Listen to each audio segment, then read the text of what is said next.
Et bonsoir, bonsoir et bienvenue dans ce nouveau live de Planétéo. Je suis Théo et je vous accueille ce soir sur ma planète pour un nouveau live de lecture. Et oui, ce soir, et si on lisait le second livre de la jungle de Rudyard Kipling. Et ce soir, nous nous intéresserons particulièrement à la nouvelle L'Encous du roi. Nouvelle tirée donc de ce recueil de nouvelles que nous nous efforçons de découvrir ensemble et de lire ensemble depuis déjà quelques lives. Si je ne dis pas de bêtises, on doit arriver au 4e live sur cette œuvre, et la 5e nouvelle du recueil. Voilou. Si vous nous regardez sur YouTube, sachez tout d'abord qu'il s'agit d'une rediffusion d'un live qui a eu lieu sur Twitch, donc ne soyez pas étonnés de me voir dialoguer avec le chat Twitch, tout simplement, c'est voilà, j'interagis avec mes viewers, c'est normal.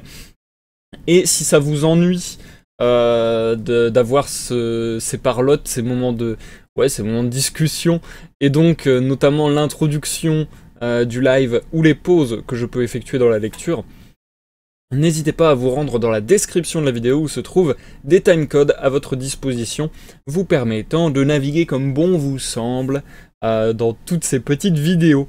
Voilou. Et dans cette introduction, je vais la faire relativement courte cette intro, tout simplement parce que la nouvelle de ce soir est courte. Donc j'ai pas envie de faire un live où il y ait plus de parlotte que de lecture. Donc voilà, la lecture de ce soir étant très courte, je vais m'efforcer de ne pas faire trop long pour l'intro. Mais malgré tout, j'ai quelques petites news à vous faire parvenir. Et cette fois-ci, c'est pas des news très joyeuses. Ces derniers temps, je vous disais ouais, je me suis remis aux jeux de société, je travaille à fond. Ouais, je suis en train d'enregistrer ma musique et je recommence à être à peu près satisfait de ce que je fais, ainsi de suite. Là, c'est pas une bonne nouvelle. C'est un truc qui me fait même profondément chier.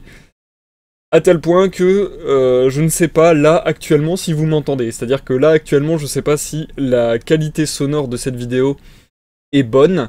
Je ne sais pas si elle est équivalente à ce que j'ai d'habitude, ou si elle est moins bonne, si elle est meilleure. J'en sais absolument rien. Grosso modo, je vais vous faire la chose très courte parce que je vais pas tout vous raconter ma life, mais ça fait, je dirais, 3-4 jours que mon PC commence à avoir quelques signes de faiblesse. Il y a pas mal de freeze, il y a pas mal de bugs de son très étranges. Bizarrement, c'est pas mal lié au son, je sais pas pourquoi, mais sinon j'ai quand même aussi beaucoup de ralentissements et de freeze de tout partie de l'écran, ainsi que voilà des applications, on va dire, que ce soit des logiciels, que ce soit même des trucs aussi simples que les explorateurs de fichiers, qui ne répondent pas. Donc, autant vous dire que c'est vraiment gênant, ça m'handicape vachement en plus, tout simplement dans la poursuite de mes projets, puisque la plupart de mes projets, j'ai besoin d'un PC. Donc là, ça commence vraiment à être problématique. J'ai essayé de faire tout ce qui était possible à ma petite échelle, donc j'ai regardé les trucs habituels, quoi, tout ce qui est virus, etc. J'ai fait quelques manipulations, voir si le PC était en bonne santé. J'ai fait appel à plusieurs personnes qui m'ont donné des conseils, notamment Wakina, merci Wakina, de m'avoir accordé ton temps pour m'aider à faire que mon PC aille mieux. Et du coup, malgré tout ça, là cet après-midi, c'était plutôt sympa. Cet après-midi, le PC était plutôt fluide, il n'y avait pas trop d'accros, tout se passait bien. Et là, en début de soirée, j'ai eu pas mal de freeze, etc. Donc, j'ai l'impression que malheureusement, on n'a pas la solution. Et donc, je me demande tout simplement si mon PC n'est pas en fin de vie. Ce qui risque d'être très problématique pour les lives à venir. Très problématique pour tout, à vrai dire. En vrai, là, je suis au bout du rouleau, là, je suis en PLS parce que ça fait un jour que j'essaie de régler un peu tous les problèmes. Et je sais pas comment régler. J'ai juste l'impression que mon PC est en fin de vie et que je peux rien y faire. Et m'acheter un nouveau PC, ça va être très compliqué. En même temps, j'en ai besoin, donc je vais le faire parce que, voilà, c'est ce que je dis, j'en ai besoin pour absolument tous mes projets. Et je trouve que limite aujourd'hui, malheureusement, c'est peut-être quelque chose de mal. En Là, pour moi, je trouve que c'est quelque chose de pas très cool. Aujourd'hui, malheureusement, je pense que si t'as pas un PC, bah t'es un peu rayé de la vie professionnelle, donc c'est un peu pas cool. Donc ouais, là j'ai vraiment besoin d'un PC, donc je vais faire des sacrifices entre guillemets parce qu'il le faut. Mais c'est vrai que si je pouvais faire tenir ce PC le plus longtemps possible et ne pas avoir à en changer, ça me ferait plaisir. Donc voilà, je vais essayer encore des actes désespérés, encore quelques manipulations pour faire durer celui-ci le maximum de temps. Malheureusement, je ne sais pas ce qu'il va en être, je ne sais pas à quel point il va tenir, je sais pas s'il va me claquer dans les doigts dans 2 jours, je sais pas s'il va me durer jusqu'à la fin de l'année, mais avec des lags fréquents qui seraient tout aussi chiants et handicapants dans l'avancée de mes projets, donc d'un côté je me dis bah je vais pas rester avec un PC qui freeze toutes les 1 heure quoi, ça fait perdre vraiment beaucoup de temps au cumul, donc du coup pour le moment je suis un peu dans un moment de réflexion, je sais vraiment pas ce que je vais faire. Je vais essayer pour le moment de diagnostiquer les problèmes et de les régler, mais c'est vrai que là je suis un peu démuni et ça m'embête beaucoup, et ça a peut-être déjà impacté mes lives, puisque à l'heure actuelle déjà je ne sais pas si le live fonctionne, je pense que oui, parce que là ça a l'air d'être comme d'habitude, mais bah, j'ai peur déjà que mon logiciel de stream ne réponde pas d'un seul coup pendant le live, ce qui foutrait en l'air toute la lecture du soir. Et surtout, peut-être l'avez-vous entendu, et j'espère que ce n'est pas trop le cas, mais comme je le disais, je ne sais pas quelle sera la qualité sonore de ce live, puisque parmi toutes les manipulations que j'ai pu faire, il y a eu la mise à jour des pilotes, et tout était à peu près ok, sauf un pilote de son qui a été mis à jour, et qui a eu la surprise ce matin, en me levant, bah de me faire beaucoup de mal. C'est-à-dire que j'ai ouvert mon PC, et d'un seul coup le son était très très bas, beaucoup plus bas que d'habitude, et surtout dégueulasse. Alors que c'est une mise à jour de pilote, donc c'est censé être meilleur. Mais là le son était vraiment dégueulasse. Au fur et à mesure de la journée, sans que je n'y change rien et sans que je ne sache d'où cela vienne, le son a été un petit peu amélioré. Donc là, à l'heure actuelle, je pense que je n'ai pas le même son que j'avais hier, par exemple, mais que j'ai un son moins pire que ce matin. Donc voilà, je pense que j'ai un son correct, mais pas excellent. Et du coup, ça a impacté déjà le live de ce soir, puisque quand j'ai lancé le logiciel de streaming, mon micro n'était plus bien réglé. Ça faisait un son parasite de fou. Et du coup, j'ai dû changer plein de réglages à la dernière seconde. Là, vraiment 10 minutes avant de lancer le live, j'étais un peu en panique à essayer tous les réglages. J'espère être arrivé à un compromis. Des voyants que j'ai devant moi, visuellement, ça a l'air d'aller. Mais malheureusement, j'ai aucun moyen de vérifier que ce que vous êtes en train d'entendre actuellement en live est de bonne qualité, ou de meilleure qualité, ou de moins bonne ou différente qualité que d'habitude. Donc voilà, j'espère que ça sera à peu près comme d'habitude, parce que je trouve que c'est important d'avoir une homogénéité sur la qualité des lives, et en plus, bah voilà, là on est sur une œuvre depuis plusieurs lives, donc ça m'embêterait que les premiers lives soient dans une qualité et les lives suivants dans une qualité différente.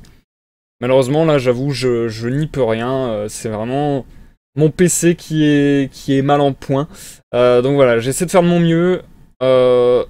Entre guillemets, déjà, on va croiser les doigts que ça se passe bien pour ce soir. Et entre guillemets, ça va encore que ce soir, ce soit une lecture courte. Parce qu'à la limite, si à la rediffusion, je vois que le live est vraiment dégueulasse en qualité sonore, je pourrais le réenregistrer, je pourrais refaire la lecture de la nouvelle. J'ai jamais eu à le faire jusqu'à présent. Mais si vraiment la qualité que je vous propose en rediffusion est sale, je préférerais refaire la lecture lors d'un nouveau live. Tant pis. Et puis bah voilà, du coup je verrai ça à la rediffusion, je vous tiendrai au courant de toute manière sur les réseaux sociaux, etc. comme d'habitude. Et si d'un seul coup vous n'avez plus de nouvelles de moi, bah dites-vous que certainement mon PC est mort et que je suis en train de faire ce que je peux pour en récupérer un. Voilà. C'est un peu triste, mais enfin moi en tout cas, je vous avoue, hein, ça me mine beaucoup le moral, ça me met vraiment dans le mal. Simplement parce que, c'est ce que je dis, mon PC j'en ai besoin pour absolument tout. Que ce soit pour pas mal d'interactions sociales même, mais surtout, comme je le disais, sur la majeure partie de mes projets, j'en ai besoin. Donc voilà, je suis un peu en flip. J'espère que ça va s'arranger. Je vais arrêter de parler dans cette introduction, sinon je vais continuer à me répéter, à me lamenter. Mais nous allons poursuivre donc avec la lecture. La lecture de ce soir, comme je le disais, l'Encous du roi. J'ai dû aller vérifier sur Google Trad avec la voix robotique Indie si on prononçait Ancous, Ancus, Ancus, Ancus, et en fait c'est Encous a priori. Donc voilà, en Indie, a priori ce serait Encous. Donc voilà, la nouvelle l'Encous du roi, qui va nous occuper, je pense, à peine 30 minutes, elle est vraiment pas longue, mais où on va retrouver des personnages que vous connaissez déjà, puisque on va retrouver le fameux Mowgli, et nous allons retrouver également un personnage qu'on a déjà découvert dans le premier livre de la jungle, qui avait même une nouvelle quasiment consacrée à lui. Il s'agissait dans le premier livre de la jungle de la chasse de Kaa, et ce soir, nous aurons le plaisir de retrouver Kaa. Un personnage énigmatique de l'univers du livre de la jungle. Donc ça me fait très plaisir de le retrouver en vrai. Bref, on est parti sans plus attendre pour la lecture. J'ai pas envie de faire durer alors que le live va être court. Et j'ai pas envie de faire durer au cas où le live plante. Parce que en plus, s'il y avait vraiment pas assez de conditions déplorables, et bien en plus, dehors il fait un vent de malade. Et j'ai peur à tout instant de perdre la connexion. Yes! Donc là, on est vraiment sur du live à l'arrache. Ça fait plaisir. Bref.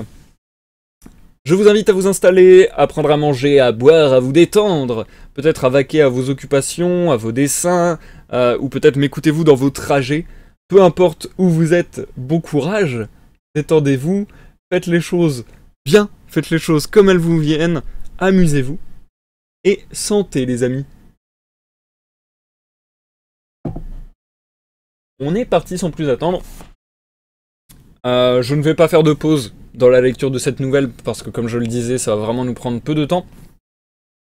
Comme d'habitude, avec les nouvelles tirées du livre de la jungle, il y a une petite citation, un petit poème ou une petite loi entre guillemets au début de la nouvelle et à la fin de la nouvelle. Donc pareil, ne vous étonnez pas de cela, c'est normal dans le livre de la jungle.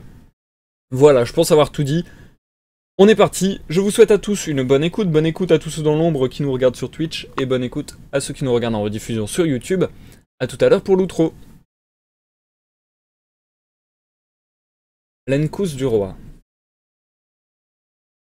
Les 4 qui jamais n'ont été remplis depuis la première rosée, on les nomme gueule de jackala, gésier de vautour, main de singe, œil d'homme.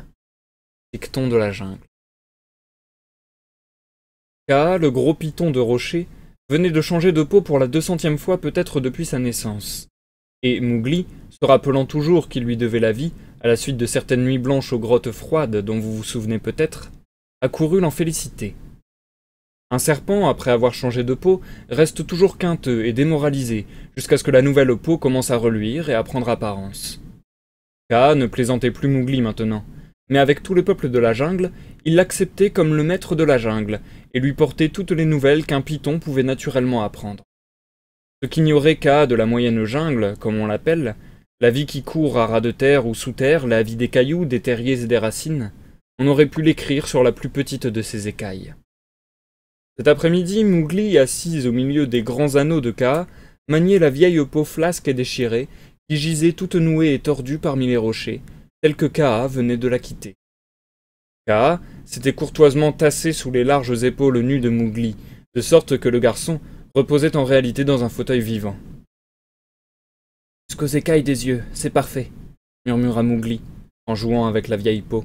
« Singulière chose de voir ainsi l'enveloppe de sa tête à ses propres pieds. »« Oui, mais je n'ai pas de pieds, » dit Kaa, « et à la mode des miens, je ne le trouve pas étrange. Est-ce que tu ne te sens jamais la peau vieille et rugueuse ? Alors je vais me laver, tête plate. Mais c'est vrai, Dans les grandes chaleurs, j'ai parfois désiré pouvoir ôter ma peau sans douleur, et courir ainsi allégé. Moi aussi je me lave, et de plus, je change de peau. Quel air à mon nouvel habit.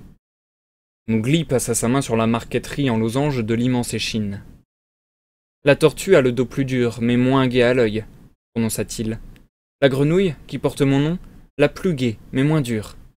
C'est très beau à voir. On dirait des marbrures dans la cloche d'un lys. Il lui faut de l'eau. Une peau neuve ne prend jamais tout son lustre avant le premier bain. Allons-nous baigner. Je vais te porter, dit Mowgli. Et il se baissa, en riant, comme pour soulever le grand corps de Kaa par le milieu, juste à l'endroit où le cylindre offrait le plus d'épaisseur.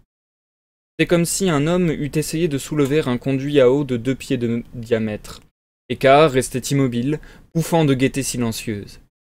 Puis ils commencèrent leur habituelle partie du soir, l'adolescent dans la fleur de sa jeune force, et le python, en la somptueuse nouveauté de sa parure, face à face pour un match de lutte, épreuve d'adresse et de vigueur. Sans doute Kaa eût pu broyer une douzaine de Mowgli, s'il s'était laissé aller, mais il jouait avec précaution, et ne donnait pas le 10e de sa puissance. Dès que Mowgli avait eu la force de supporter quelques façons un peu rudes, Kaa lui avait enseigné ce jeu, qui assouplissait les membres du garçon comme nul autre. Parfois Mowgli, garrotté jusqu'au menton par les anneaux mobiles de Kaa, s'efforçait de dégager un bras pour saisir le serpent à la gorge.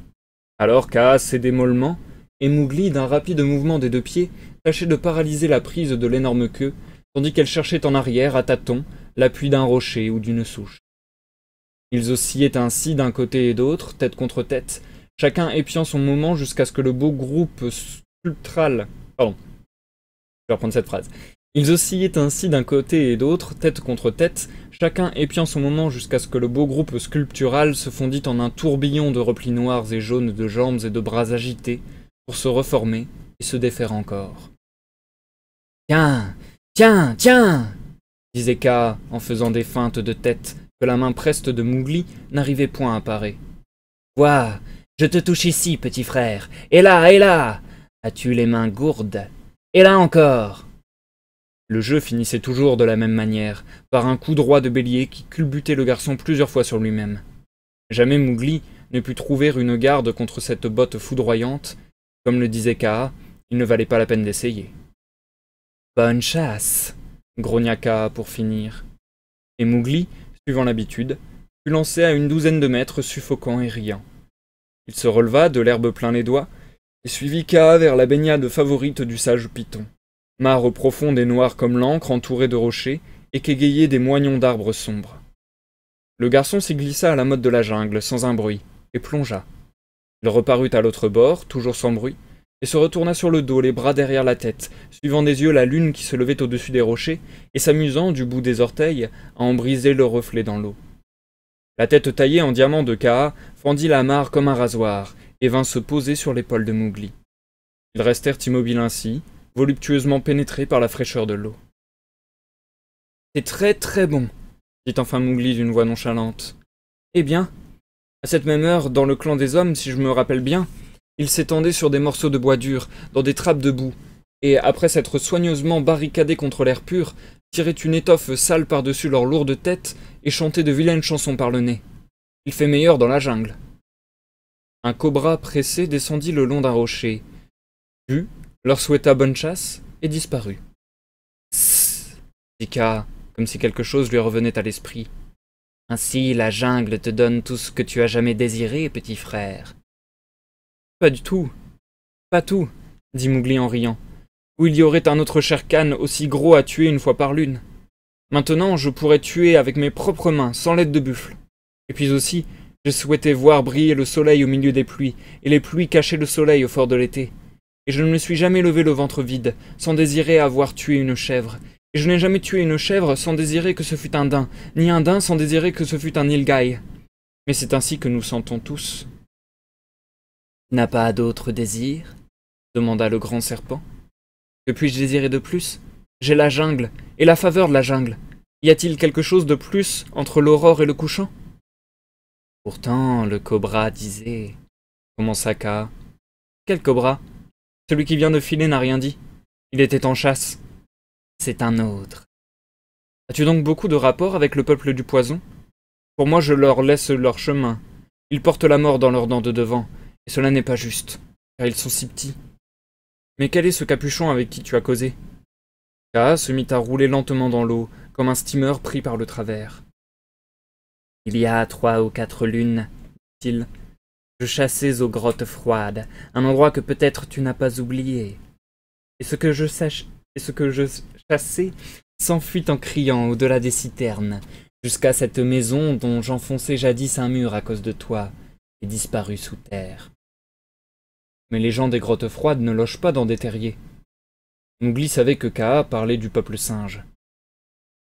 Celui-là ne logeait pas, mais cherchait à se loger, repartit Kaa avec un petit frisson de la langue. Il entra dans un terrier qui menait très loin. Je le suivis, puis, ayant tué, je dormis. Lorsque je m'éveillai, je m'avançai encore. Père? Tu l'as dit.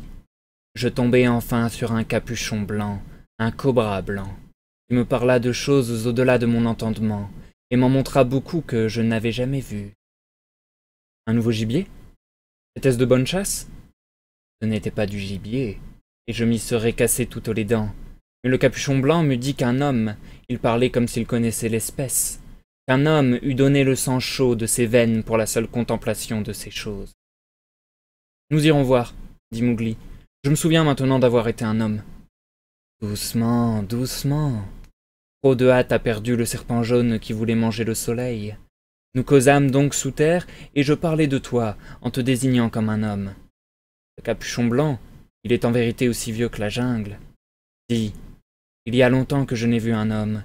Qu'il vienne, et il verra toutes ces choses pour la moindre desquelles beaucoup d'hommes donneraient leur vie. Cela ne peut être qu'un nouveau gibier. Et cependant le peuple du poison ne nous le dit pas lorsqu'il y a du gibier sur pied. Ce sont gens peu serviables. Ce n'est pas du gibier. Je ne peux te dire ce que c'est. Nous irons. Je n'ai jamais vu de capuchon blanc, et j'ai envie de voir les autres choses. Est-ce qu'il les a tués? Ce sont toutes des choses mortes. Il prétend qu'il est leur gardien à toutes. Ah! Comme un loup se tient sur la chair qu'il a portée à son gîte. Allons-y. Mowgli nagea vers le bord, se roula dans l'herbe pour se sécher, et tous deux se mirent en route pour les grottes froides, la cité abandonnée dont vous avez déjà entendu parler.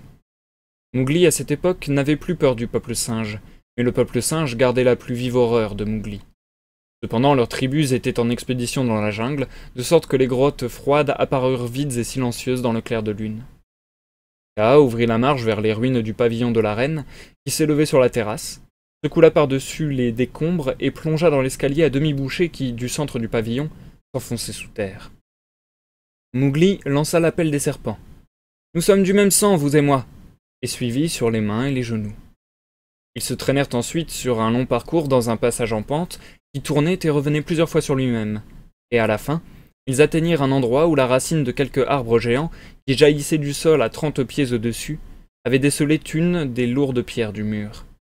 Ils rampèrent par cette brèche et se trouvèrent dans un vaste caveau, dont le toit en forme de dôme avait été pareillement disjoint par des racines d'arbres, de telle sorte que de rares traînées de lumière en bafferaient l'obscurité. « Voilà un gîte sûr, » dit Mowgli, en se redressant et se campant sur ses jambes. « Mais trop loin pour y venir tous les jours. Et maintenant, qu'allons-nous voir? Je ne compte donc pour rien? Pardon. Je ne compte donc pour rien? Dit une voix au milieu du caveau. Et Mowgli vit bouger quelque chose de blanc, et petit à petit, se dressait le cobra le plus monstrueux sur lequel ses yeux se fût jamais posés, un être long de 8 pieds ou presque, et devenu à force de vivre dans l'obscurité, d'un blanc de vieil ivoire. La marque des lunettes elles-mêmes sur le capuchon, éployé, avait tourné au jaune pâle. Ses yeux étaient aussi rouges que des rubis.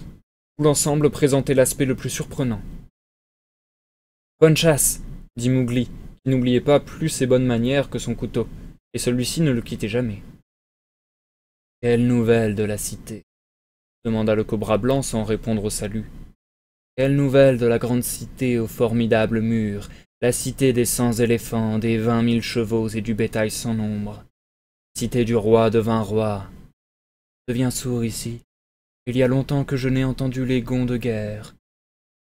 Il n'y a que la jungle sur nos têtes, répondit Mowgli. Parmi les éléphants, je ne connais que Hati et ses fils. Bagheera a égorgé tous les chevaux dans un village. Qu'est-ce que c'est qu'un roi? Je t'ai déjà dit, dit Kaa doucement, s'adressant au cobra. Je t'ai dit, il y a 4 lunes que ta cité n'existait pas. La cité, la grande cité de la forêt dont les portes sont gardées par les tours du roi, ne passera point. Ils l'ont bâtie avant que sortît de l'œuf le père de mon père, et elle durera encore que les fils de mon fils seront aussi blancs que moi. Salomdi, fils de Chandrabija, fils de Viyeja, fils de Yegazuri, l'a bâtie au jour de Baparawal. Quel bétail êtes-vous, vous autres? À quelle mer? C'est une piste perdue, dit Mowgli, en se tournant vers Kaa. Je ne comprends pas ce qu'il dit. Moi non plus. Il est très vieux. Père des cobras, il n'y a ici que la jungle, comme il en a toujours été depuis le commencement. Alors, quel est celui-ci? Dit le cobra blanc, assis en face de moi, sans peur, qui ne connaît pas le nom du roi, qui parle notre langage avec ses lèvres d'homme. Quel est-il avec son couteau et sa langue de serpent? On m'appelle Mowgli, fut la réponse. Je suis de la jungle. Les loups sont mon peuple, et Kaa, ici présent, est mon frère. Père des cobras, qui es-tu? Je suis le gardien du trésor du roi. Purun Raja bâtit la voûte au-dessus de ma tête, au jour où ma peau était sombre encore, afin que j'enseigne la mort à ceux qui viendraient voler. Puis on descendit le trésor par un trou, et j'entendis les chants des brahmanes, mes maîtres. Dit Mowgli en lui-même. J'ai déjà eu affaire à un brahmane dans le clan des hommes, et... Qu'est-ce que c'est? Cela va mal tourner tout à l'heure. 5 fois depuis ma garde, la pierre a été levée, mais toujours pour en descendre davantage et jamais pour rien retirer. Il n'y a pas de richesse comme ces richesses, trésor de 100 rois. Mais il y a longtemps, bien longtemps, que la pierre a bougé pour la dernière fois. Je pense que ma ville oublie. Il n'y a pas de ville.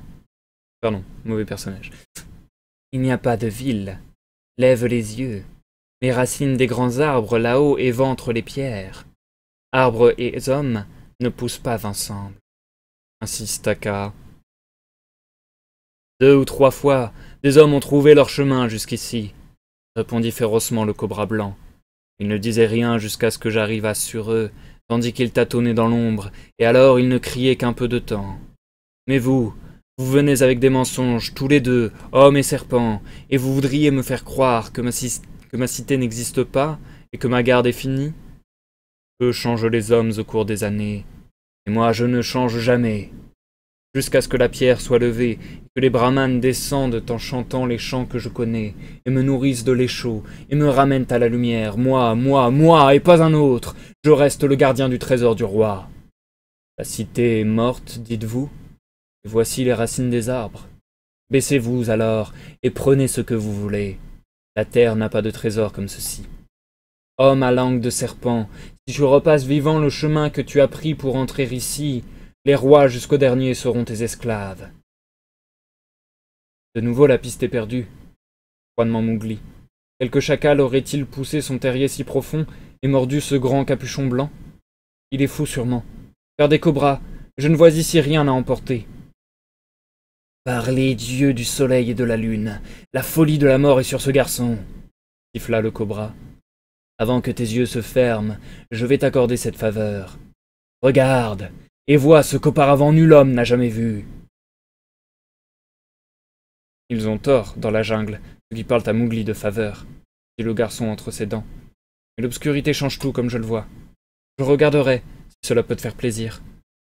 Du regard, en clignant les yeux, il fit le tour du caveau, puis ramassa sur le sol une poignée de quelque chose qui brillait. Oh, dit-il. Dans le clan des hommes, ils aimaient à jouer avec quelque chose de pareil. Seulement ceci est jaune, l'autre chose était brune. Il laissa retomber les pièces d'or et fit quelques pas en avant. Le sol du caveau disparaissait sous quelques 5 ou 6 pieds de monnaie d'or et d'argent qui avaient jailli des sacs où on les avait primitivement enfermés. Au cours des siècles, le métal avait fini par se tasser et s'agglomérer comme fait le sable à marée basse. Dessus, au milieu, ou bien en trouant la surface comme des épaves bosselant la grève, se voyaient des howdahs à éléphants, en argent repoussé, incrustés de plaques en or martelé, enrichis d'escarboucles et de turquoise. Il y avait des litières et des palanquins pour transporter les rennes, encadrés et cerclés d'argent et d'émaux, avec des bâtons à poignées de jade et des anneaux d'ambre pour les rideaux. Des chandeliers d'or à pendeloques d'émeraude percées qui frissonnaient sur les branches des images de dieux oubliés, hautes de 5 pieds, en argent, avec des yeux de pierrerie.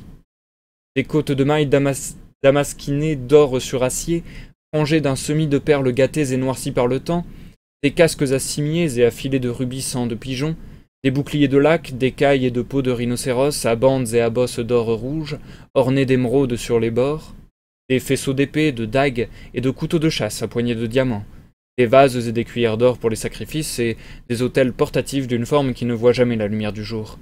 Des coupes et des bracelets de jade, des cassolettes, des peignes, des pots à parfum pour le henné, pour le col, tous en or repoussé. Des anneaux de nez, des bracelets, des diadèmes, des bagues et des ceintures sans nombre, des baudriers larges de 7 doigts, en diamants et rubis taillés en pyramide, des coffres à triple armature de fer dont le bois tombé en poudre laissait voir à l'intérieur des piles de saphirs étoilés, opales, œils de chat, saphirs ordinaires, diamants, émeraudes et grenats cabochons. Le cobra blanc avait raison. Aucune somme n'aurait pu seulement commencer à payer la valeur de ce trésor, butin trié de siècles de guerre, de pillage, de commerce et d'impôts. Les monnaies seules, pierres précieuses mises à part, étaient sans prix, et le poids brut de l'or et de l'argent pouvait atteindre 200 ou 300 tonnes. Tout prince indigène dans l'Inde d'aujourd'hui, si pauvre qu'il soit, possède une réserve cachée qu'il grossit toujours. Et bien qu'une fois de loin en loin, il arrive à un prince éclairé d'expédier 40 ou 50 chariots à bœufs chargés d'argent pour recevoir en échange des titres de rente, la plupart d'entre eux gardent jalousement leur trésor et son secret. Mais naturellement, Mowgli ne comprenait pas ce que tout cela voulait dire. Les couteaux l'intéressaient un peu, mais ils n'étaient pas aussi bien en main que le sien, et il eut au fait de les laisser retomber. À la fin, il découvrit un objet vraiment captivant, posé sur le fronton d'un Nauda, à demi enseveli dans les monnaies. C'était un Enkous, ou aiguillon à éléphant, de 2 pieds de long, quelque chose comme une petite gaffe. Un rubis cabochon unique en formait le sommet, et sur une longueur de 8 pouces au-dessous, le manche était clouté de turquoise brute, dont le semis rapproché fournissait une prise des plus satisfaisantes. Au-dessous encore régnait un rebord de jade, sur lequel courait une guirlande de fleurs, seulement les feuilles de ces fleurs étaient d'émeraude, et les corolles de rubis serties à même la fraîche et verte pierre. Le manche se continuait par une tige de l'ivoire le plus pur, tandis que l'extrémité, la pointe et le croc, étaient d'acier, avec des nielles d'or qui représentaient une chasse à l'éléphant. Les dessins attirèrent l'attention de Mowgli, qui s'aperçut de quelques rapports entre eux et son ami Hati. Le cobra blanc l'avait suivi de près. « Cela ne vaut-il pas la peine de mourir pour le voir ?» dit-il. « Ne t'ai-je pas fait une grande faveur ?»« Je ne comprends pas, » dit Mowgli. « Ce sont choses dures et froides et en aucune manière bonnes à manger. Ceci, cependant, il souleva l'Enkous, je désire le prendre, afin de le voir au soleil. Tu dis que tout cela t'appartient? Veux-tu me le donner? Je t'apporterai des grenouilles à manger. » Le cobra blanc frissonna tout entier d'une joie diabolique. « Assurément, je te le donnerai, dit-il. Tout ce qui est ici, je te le donnerai. Qu'est-ce que tu t'en ailles? Mais je m'en vais maintenant. Il fait sombre et froid dans ce trou, et je voudrais emporter la chose à pointe d'épine dans la jungle. Regarde à tes pieds, qu'est-ce que cela? Mowgli ramassa quelque chose de blanc et de poli.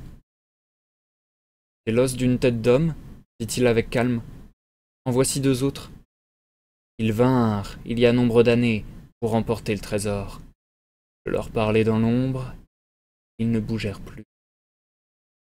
Mais qu'ai-je besoin de ce qu'on appelle un trésor? Tu veux seulement me donner l'Enkous à emporter, c'est une assez bonne chasse.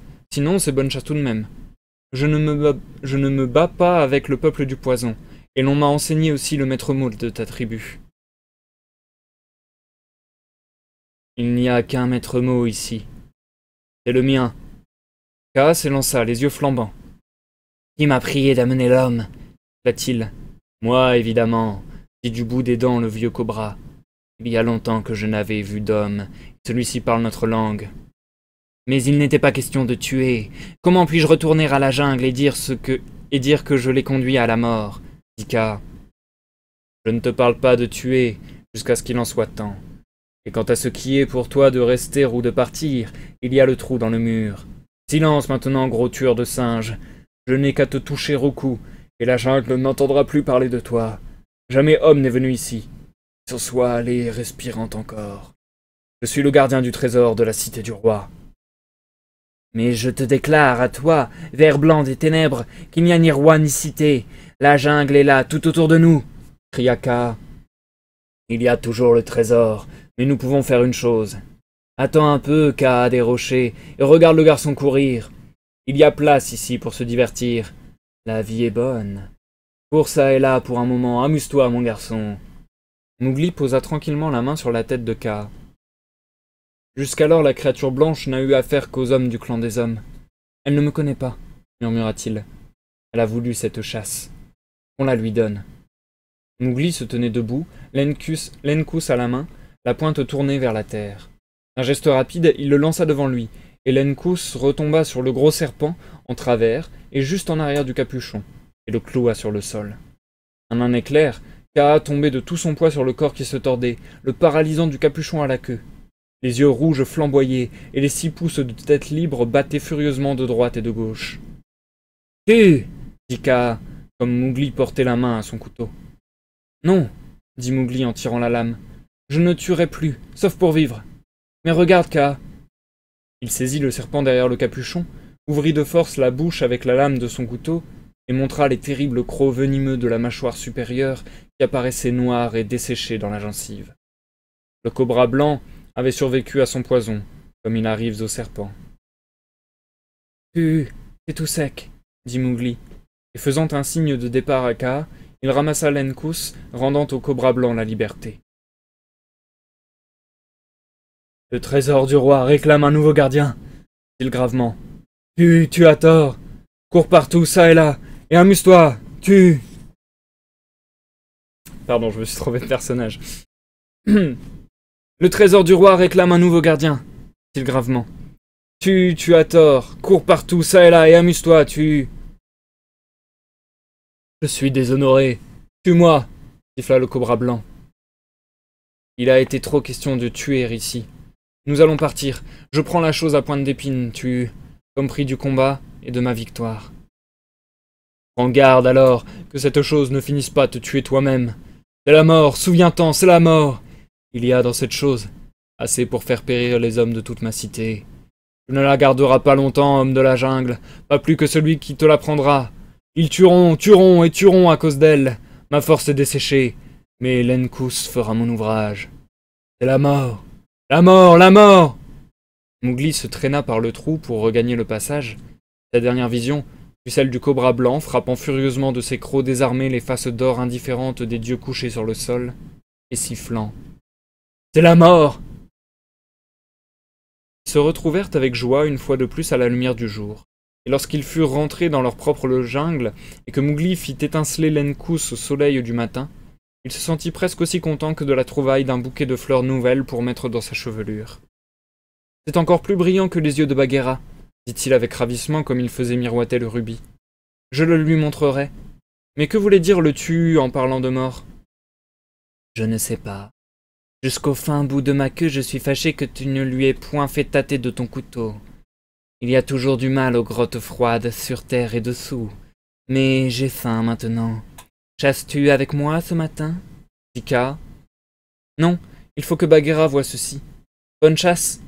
Mowgli s'en alla, dansant, brandissant le grand Encous et s'arrêtant de temps à autre pour l'admirer, jusqu'à la partie de la jungle que Bagheera fréquentait de préférence. Il la trouva en train de boire après une chasse un peu dure. Mowgli lui conta ses aventures depuis le commencement jusqu'à la fin, et Bagheera, entre-temps, reniflait l'Encous. Lorsque Mowgli en vint au dernier mot du cobra blanc, Bagheera fit entendre un ronron approbateur. « Alors le capuchon blanc a dit la vérité ?» demanda Mowgli vivement. « Je suis né dans les cages du roi, ô des porcs. Je me flatte de connaître un peu l'homme. Beaucoup d'hommes tueraient 3 fois dans une seule nuit rien que pour cette pierre rouge. Mais la pierre ne fait qu'alourdir la chose à la main. Mon petit couteau brillant vaut bien mieux. Et vois, la pierre rouge n'est pas bonne à manger. Alors pourquoi tuerait-il ? Mowgli, va dormir. Tu as vécu parmi les hommes et... Je me souviens. Les hommes tuent parce qu'ils ne chassent pas, par oisiveté et pour le plaisir. Réveille-toi, Bagheera. Pour quel usage a-t-on fabriqué cette chose à pointe d'épine ? Bagheera ouvrit à demi les yeux. Elle avait une grande envie de dormir, en un clignement malicieux. Les hommes l'ont fabriqué pour l'enfoncer dans la tête des fils de Hati, afin que le sang coule. J'ai vu cela dans les rues d'Odeypor, devant nos cages. Cette chose a goûté au sang de beaucoup d'éléphants comme Hati. Mais pourquoi l'enfonce-t-il dans la tête des éléphants? Pour leur apprendre la loi des hommes. N'ayant ni griffes ni dents, les hommes fabriquent ces choses, et de pires encore. Toujours du sang quand on approche le clan des hommes ou seulement leur ouvrage, dit Mowgli avec dégoût. Le poids de l'Encous commençait à le fatiguer. Si j'avais su cela, je ne l'aurais pas pris. D'abord le sang de Messua sur ses liens, et maintenant celui de Hati. Je ne veux plus m'en servir. Regarde! L'Encous vola parmi des étincelles, et s'enterra lui-même, la pointe en bas, à 50 mètres de là, parmi les arbres. De cette façon, mes mains sont lavées de la mort, dit Mowgli en frottant ses mains sur la terre humide et fraîche. Le Touhou a dit que la mort me suivrait. Il est vieux, il est blanc, et il est fou. Blanc ou noir, mort ou vie, moi je vais dormir, petit frère. Je ne peux pas chasser toute la nuit et hurler tout le jour, comme certaines gens. Bagheera s'en alla vers un gîte d'affût de sa connaissance, à environ 2 miles de là. Mowgli grimpa sans peine sur un arbre commode, noua 3 ou 4 lianes ensemble, et en moins de temps qu'il n'en faut pour le dire, se balançait dans un hamac à 50 pieds du sol. Bien qu'il n'eût pas d'objection positive contre le grand jour, Mowgli suivait la coutume de ses amis et en usait le moins possible. Lorsqu'il s'éveilla parmi les bruyantes peuplades qui vivent dans les arbres, c'était de nouveau le crépuscule, et il venait de rêver au beau caillou qu'il avait jeté. « Faut au moins que je revoie la chose, » dit-il. Il se laissa glisser le long d'une liane jusqu'à terre, mais Bagheera était devant lui. Mowgli put l'entendre flairer dans le demi-jour. « Où est la chose à pointe d'épine » dit à Mowgli. « Un homme l'a prise. Voici sa trace. » Nous allons voir maintenant si le Touhou dit vrai. Si la chose pointue est la mort, cet homme-là mourra. Suivons. Il faut tuer d'abord, dit Bagheera. À ventre vide, œil négligent. Les hommes vont très lentement, et la jungle est assez humide pour garder la plus légère empreinte. Ils tuèrent aussitôt que possible, mais il ne s'écoula pas moins de 3 heures avant qu'ils eussent fini leur repas, bu à leur soif, et pris la piste pour de bon. Le peuple de la jungle sait que rien ne répare le dommage d'un repas bousculé. « Penses-tu que la chose pointue va se retourner dans la main de l'homme pour le tuer » demanda Mowgli. « Le Touhou a dit que c'était la mort. »« Nous verrons cela quand nous y serons, » dit Bagheera en trottant la tête basse. « D'un pied seul, elle voulait dire qu'il n'y avait qu'un homme. Et le poids de la chose a imprimé son talon profondément dans la terre. »« Oui, cela se voit aussi bien qu'un éclair de chaleur, » répondit Mowgli. Et ils prirent l'allure vite et hachée du trot de chasse, à travers le clair de lune et les taches d'ombre, en suivant les empreintes de ses 2 pieds nus. À présent, ils courent vite, dit Mowgli. Les orteils sont écartés. Ils continuèrent leur course sur un terrain détrempé. À présent, pourquoi tourne-t-il ici tout à coup? Attends, dit Bagheera. Et un bond superbe l'emporta aussi loin que possible en avant. La première chose à faire lorsqu'une piste cesse d'être claire, c'est de se jeter en avant d'un seul coup, sans la brouiller davantage de ses propres empreintes. Bagheera, en touchant terre, se retourna et fit face à Mowgli en criant « Voici une autre piste qui vient à sa rencontre. C'est un pied plus petit, cette seconde trace, et les orteils tournent en dedans. » Mowgli accourut et regarda. « Le pied d'un chasseur gond, dit-il. Regarde, ici, il a traîné son arc sur l'herbe. Voilà ce qui explique pourquoi la première piste avait tourné si brusquement. Le grand pied voulait se cacher du petit pied. »« C'est vrai, » dit Bagheera. « Eh bien, de peur de brouiller les empreintes en croisant nos foulées, suivons chacun une piste. Je suis le grand pied, petit frère, et toi, tu es le petit pied, le gond. » Bagheera retourna d'un bond à la première piste, laissant Mowgli penché sur la curieuse trace aux orteils en dedans du petit sauvage des bois. « Maintenant, dit Bagheera, en avançant pas à pas le long de la chaîne que formaient nos empreintes, moi, le grand pied, je tourne ici. Puis je me cache derrière un rocher, me tiens immobile, sans oser changer mes pieds de place. Crie-moi ta voix, petit frère. Maintenant, moi, le petit pied, j'arrive au rocher, dit Mowgli, en remontant rapidement sa piste. Puis je m'assois sous le rocher, appuyé sur ma main droite et mon arc entre les orteils. J'attends longtemps, car la marque de mes pieds ici est profonde. Moi aussi, dit Bagheera. Derrière le rocher, j'attends, en laissant reposer le bout de la chose à pointe d'épine sur une pierre. Elle glisse, car voici sur la pierre une égratignure. Crie ta voix, petit frère. Une, deux petites branches et une grosse, ici brisée, dit Mowgli à demi-voix. Mais comment expliquer cela? Ah, c'est clair maintenant. Moi le petit pied, je m'en vais en faisant du bruit et en piétinant pour que le grand pied m'entende. Il s'éloigna du rocher pas à pas parmi les arbres, en élevant la voix selon la distance, à mesure qu'il approchait d'une petite cascade. Je m'en vais très loin, là-bas, où le bruit de l'eau qui tombe couvre le bruit que je fais. Et ici, j'attends. Crie ta trace, Bagheera grand pied. La panthère avait sondé le bois dans toutes les directions pour voir comment la trace du grand pied l'éloignait du revers du rocher. Enfin, elle donna de sa voix. J'arrive de derrière le rocher sur les genoux en traînant la chose à pointe d'épine. Ne voyant personne, je cours. Moi, le grand pied, je cours très vite. La trace est claire. Que chacun de nous suive la sienne, je cours toujours. Bagheera bondit le long des nettes empreintes, et Mowgli suivit le pas du gond. Pour un moment, il n'y eut que silence dans la jungle. « Où es-tu, petit pied » cria Bagheera.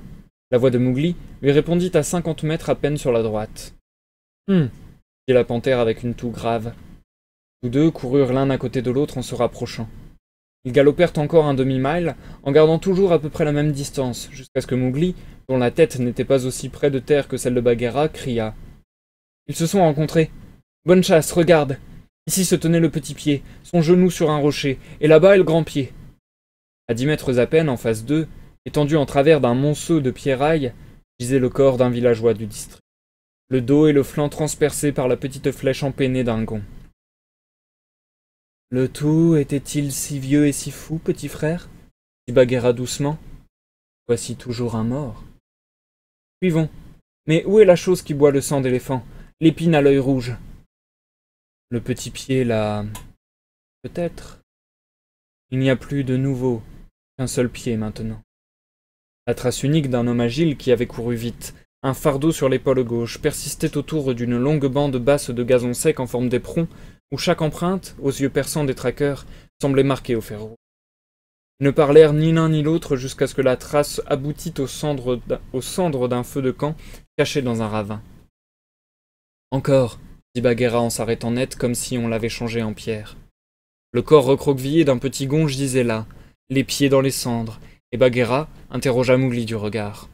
« On a fait cela avec un bambou, » dit le garçon après un coup d'œil. « J'en usais avec les buffles lorsque je servais le clan des hommes. Le père des cobras, je regrette de m'être moqué de lui, connaissait bien la race comme j'aurais dû la connaître. N'ai-je pas dit que les hommes tuaient pour le plaisir? En vérité, ils ont tué pour avoir des pierres rouges et bleues, répondit Bagheera. Souviens-t'en, j'ai logé moi-même dans les cages du roi, à Odeipor. 1, 2, 3, 4 pistes, dit Mowgli en se penchant sur les cendres. 4 pistes d'hommes aux pieds chaussés. Ils ne vont pas aussi vite que les gonds.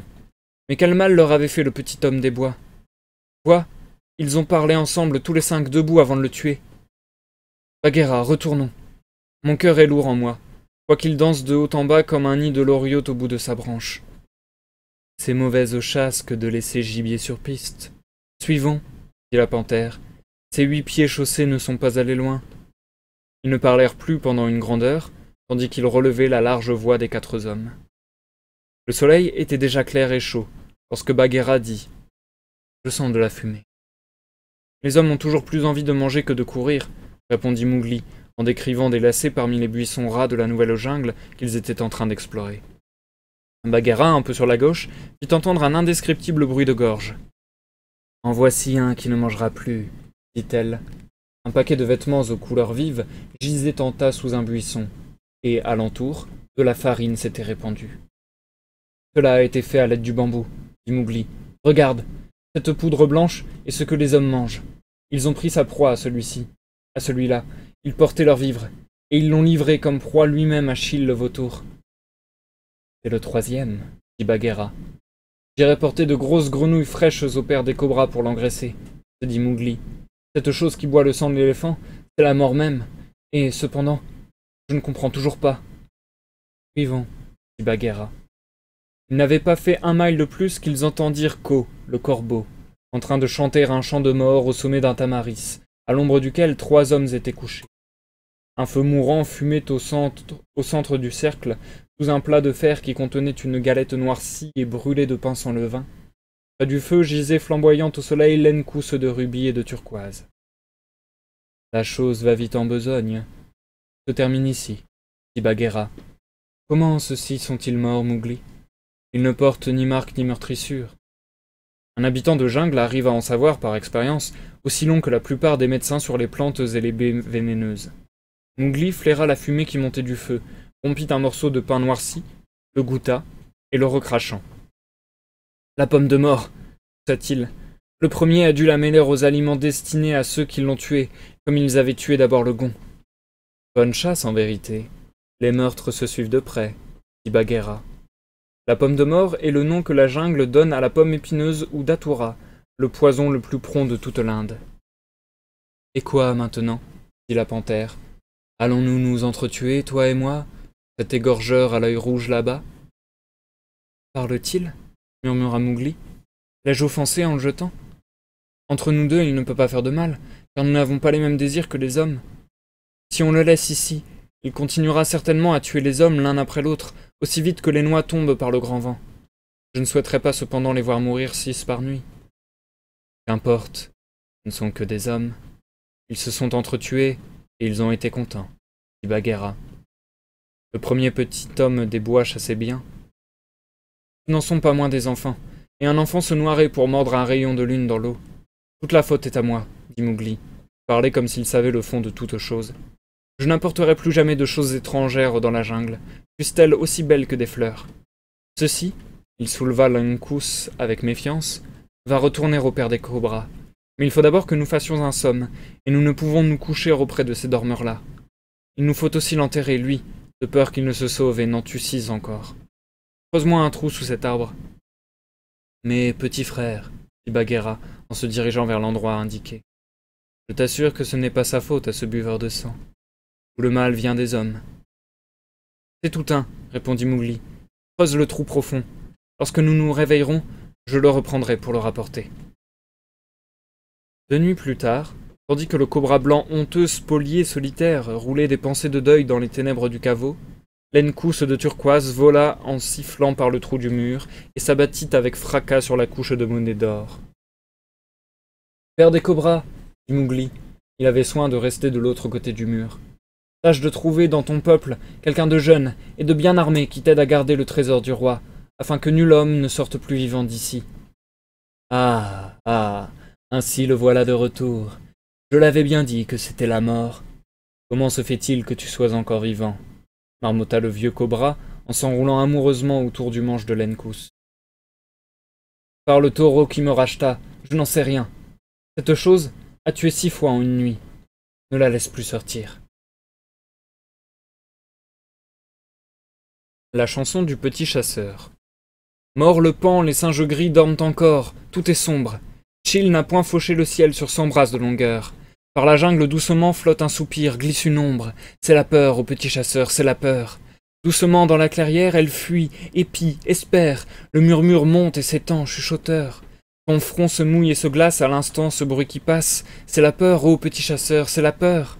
Avant que du haut du mont la lune ait sabré la roche, à l'heure où trempé, défait, s'égoutte le poil pleureur, écoute à travers la nuit, un souffle halète approche. C'est la peur, ô petit chasseur, c'est la peur. À genoux, bande la corde, en sifflant la flèche morde, plonge ta lance au fourré vide des moqueurs, ta main faiblie se dénoue, et le sang quitte ta joue. C'est la peur, ô petit chasseur, c'est la peur. Quand la trombe voit le ciel, quand le pain glisse et s'écroule, quand cingle et claque le fouet de l'ouragan aboyeur, dans les cuivres du tonnerre une voix plus haute roule. C'est la peur, ô petit chasseur, c'est la peur. La crue écume et s'encaisse, le bloc oscillant s'affaisse. Chaque brin d'herbe est un spectre en la livide lueur. Ta gorge sèche se scelle, et ton cœur battant martèle. C'est la peur, ô petit chasseur, c'est la peur.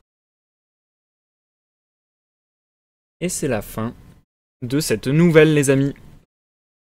La fin de la nouvelle, l'Encous du roi. Nous passons à l'outro de ce live.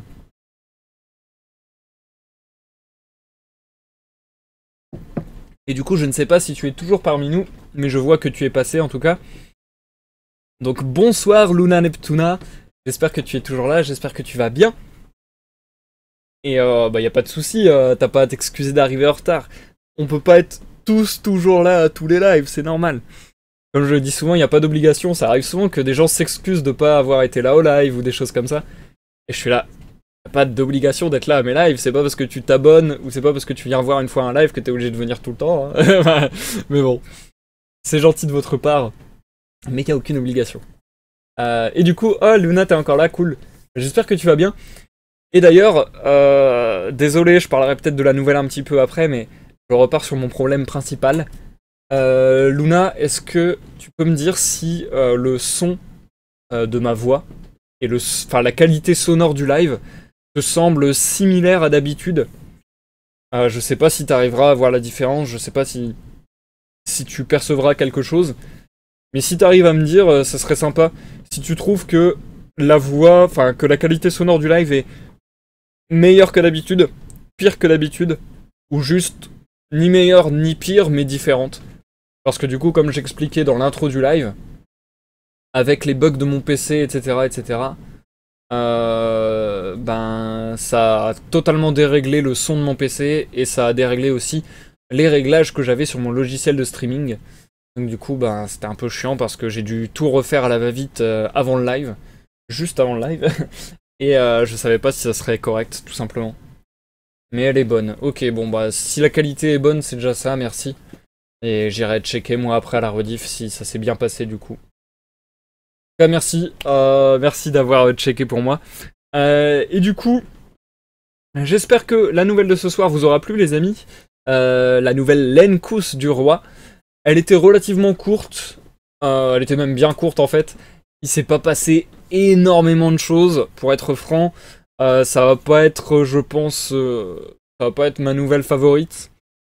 Surtout que personnellement, j'aime beaucoup le personnage de K, et j'adore quand il apparaît dans des nouvelles. Malheureusement, il est apparu, si je ne m'abuse, que lors de la chasse de K dans le premier livre de la jungle, et du coup, dans l'Encous du Roi. Et là, malheureusement, d'ailleurs, dans la chasse de K aussi, au final, il est pas présent très longtemps dans la nouvelle, et c'est ça qui est un peu dommage, je trouve. C'est que là, j'aurais bien aimé plus incarner K, entre guillemets, mais au final, on l'a vu relativement peu de temps. Et d'ailleurs, alors j'espère que ça a été compréhensible et pas trop dur à suivre à ce moment-là. Mais d'ailleurs, le dialogue, je trouve, était mal foutu, mal écrit, ou peut-être mal traduit, je ne sais pas. Au moment où le corbeau, au moment où le cobra noir, oh là là, au moment où le cobra blanc, décidément, s'est attaqué à Mowgli. Je trouve que c'était pas très clair qui était en train de faire quoi, qui était en train de parler, qui était en train d'attaquer qui. Mais bon. En tout cas, le personnage de K, je le trouve vraiment cool. Et dans cette nouvelle en particulier, encore une fois, c'est marrant de voir qu'il y a vraiment une grosse critique en filigrane des hommes en fait. C'est ça qui est marrant, c'est vraiment de voir que limite, la loi de la jungle, c'est tout un système de pensée, d'honneur, de morale, etc. pour, par comparaison, voire même par son absence, faire ressortir les travers de la société humaine, entre guillemets. Donc je trouve ça vachement intéressant quand même. Bon, c'est très gentil malgré tout, hein. C'est sûr que ça va pas dans une analyse profonde, philosophique, etc. Mais c'est vrai qu'il y a quand même cette petite dénonciation constamment de dire ah bah ouais, c'est vrai que le peuple des hommes, c'est le seul peuple à tuer pour son plaisir, à tuer pour des pierres, etc. Alors que Mowgli, par exemple, ou le reste du peuple de la jungle, tout ce qui les intéresse, c'est de tuer s'ils ont besoin de manger. Auquel cas, ça leur pose aucun souci et c'est même naturel et normal. Mais c'est vrai que c'est la seule idée qui leur vient. C'est la seule raison qu'ils aient pour tuer. Et du coup, ils trouvent un petit peu l'homme bizarre sur ce point. Et je trouve ça marrant justement de voir à quel point Mowgli est incrédule, quoi. À quel point Mowgli il est face à ces pierres, à cet or, à cet énorme trésor, et qui comprend vraiment pas en quoi c'est un trésor et en quoi c'est intéressant pour lui. Ça, je trouve ça marrant, cette manière d'apporter les choses pour montrer que, ouais, que les hommes sont peut-être un petit peu matérialistes et ont un petit peu des désirs et des faux besoins, entre guillemets. Donc ouais, je trouve ça vachement sympa. En fait, voilà, c'est ça le truc, c'est que la nouvelle étant courte et n'apportant pas quelque chose de dingue à l'histoire, j'ai juste envie de dire qu'elle est sympa, mais sans plus, quoi. Il y a rien de très marquant, quoi. C'est juste la suite logique du livre de la jungle. Mais ouais, je conseillerais peut-être du coup de... Enfin, en fait, c'est ça le truc, c'est que je sais pas si c'est bien de regarder les trucs dans l'ordre chronologique. Parce que j'allais dire, à la limite, peut-être que lire La chasse de Kaa, nouvelle du premier livre de la jungle, suivi de cette nouvelle dans le second livre de la jungle, peut-être que c'est bien. Mais je sais pas aussi parce que c'est intéressant. Enfin, je trouve ça toujours intéressant de voir, de lire les choses ou de découvrir les choses dans l'ordre où elles ont été publiées. Je trouve que ça a beaucoup de chance, ça a beaucoup de sens, pardon, de regarder quelque chose chronologiquement quand il s'agit d'une œuvre artistique. Sinon, qu'est-ce que j'allais dire encore? Et oui, du coup, Lenkos, je savais pas ce que c'était, j'avais juste été voir comment ça se prononçait. Et du coup, je savais pas que c'était un petit poignard, mais en fait, maintenant, ça me dit quelque chose parce que, si je dis pas de bêtises, j'ai déjà vu ça dans... Alors, je sais plus dans quoi, mais j'ai déjà dû voir ça dans des jeux vidéo, en fait. Que du coup, c'est vraiment un espèce de poignard très pointu, quoi. De toute façon, c'est vrai que ça va bien avec le folklore, ou du moins l'imaginaire qu'on peut avoir de l'Inde, des Maharajas, etc., quoi. Et du coup, qu'est-ce que j'allais dire encore? J'allais dire encore quelque chose. Vraiment quelque chose de très intéressant, n'est-ce pas? Mince, qu'est-ce que j'allais dire? Je sais plus. Yes.